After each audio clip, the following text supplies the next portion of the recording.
Now it is time to bring in Mike Cozzi. It's time for sports. Morning there, Mike. Good morning. How are you this morning? I'm good. All right.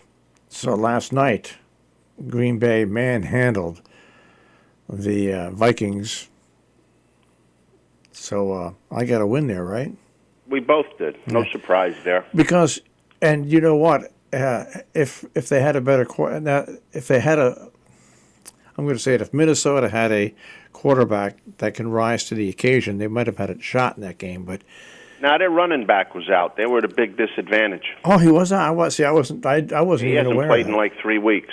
So I wasn't even aware of that because I don't. Well, then I'll give him a little break. But really, it wasn't. I watched it for a few minutes and it just wasn't. Didn't look like it was going to be much, and it didn't turn out to be much. They made the playoffs though, Minnesota. So Yeah. maybe this guy will be back in 2 weeks. Give him a little bit better shot.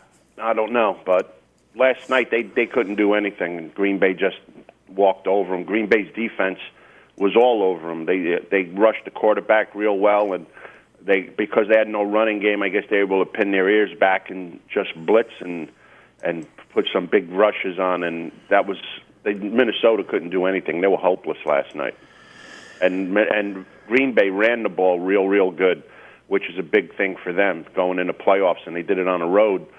But it seemed like a home game for them. There were a lot of Packer fans in the stands. All right. So did you see where that free agent pitcher and his wife got arrested outside of Gillette Stadium the other day? Big deal.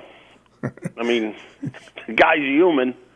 Things happen. At least he got arrested for what he did and didn't get away with it like 90% of them do.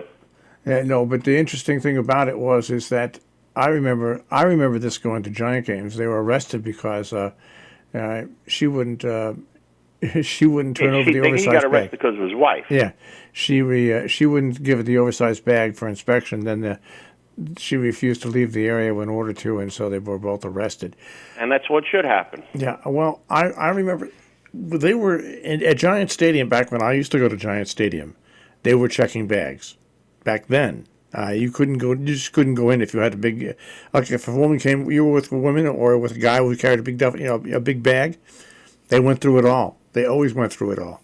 Yeah, that's what you're supposed to do. Simply because they don't want anybody bringing anything that they can throw out on the field or anything well, like that. Not only that, or with the way the world is today, you don't want anybody walking in there with a machine gun.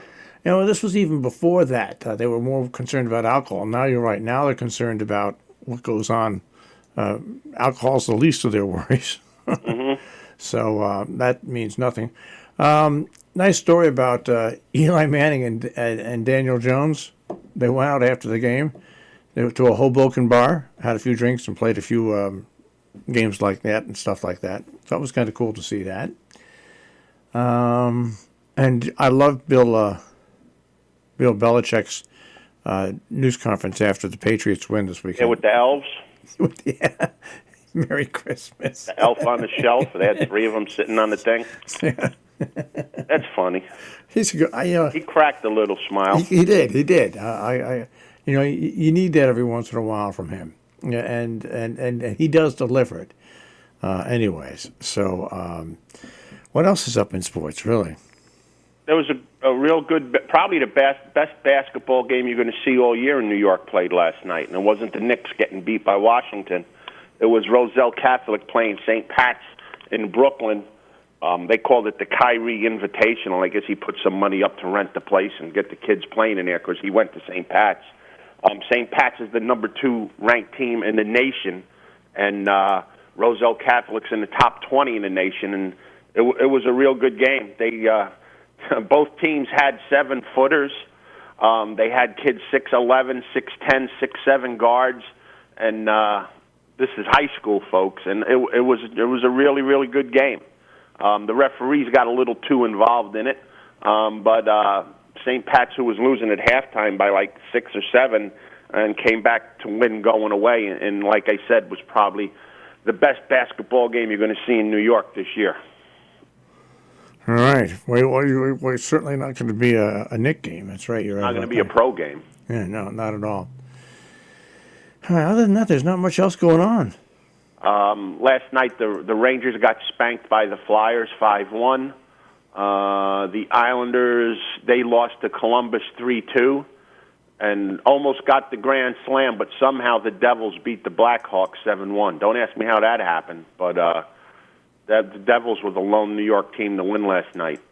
And there's no sports going on tonight or tomorrow. So I don't know. Maybe we take 2 days off here. Well, you can definitely take tomorrow off. You're not getting a call from me tomorrow. I'll be in here, but you're not getting a call from me tomorrow because there's nothing going on. There's nothing going on, and there's one college football game today, and there's nothing going on tomorrow. I think the NBA. So, like I said, nothing going on tomorrow.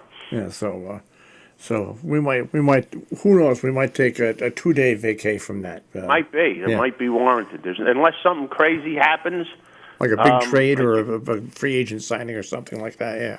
Yeah. There's nothing going on. Not even horses. Santa Anita canceled opening day because of rain. They moved it to Saturday. Did you see? Whoever heard of that before? Did you see the pictures at Gulfstream Park? Yeah, they got over a foot of rain. The horses standing in the stalls with just everything floating.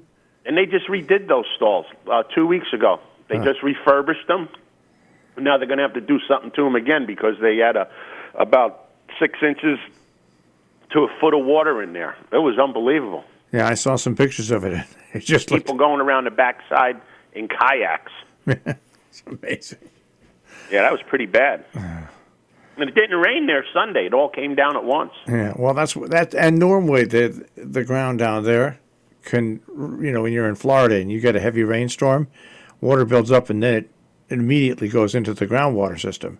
Well, here's the thing people don't know about with Gulfstream, and it was with the old one, and I think it is still somewhat with the new one, that when the tide comes in, the water table there is so crazy that it affects the track. So this had a combination of a lot of the rain, an easterly wind, and a high tide. So the water came from the bottom and the top and caused the whole thing. So, well, anyways, if you folks didn't see it, you can Google pictures of Gulfstream Park and water, and you'll be amazed all what over you the see. place. Remember, Florida's a swamp. It's exactly right. The whole place is a swamp. All right. Hey, well, I want to wish you a Merry Christmas, Mike. Yeah, Merry Christmas to you all as well, and all our listeners. And we'll check with you again on Thursday. All right, let me know if we're taking 2 days off. Let me know. I'll let you know. We'll scan what happens if anything big happens in sports. If not, we'll let you off. All right. All right. Shoot me a text. Enjoy the holiday and Merry Christmas to everybody. All right, Mike. Take care. Have a great day, guys. Mike Cozzi with a check on sports this morning here on The Breakfast Club on Robin Hood Radio.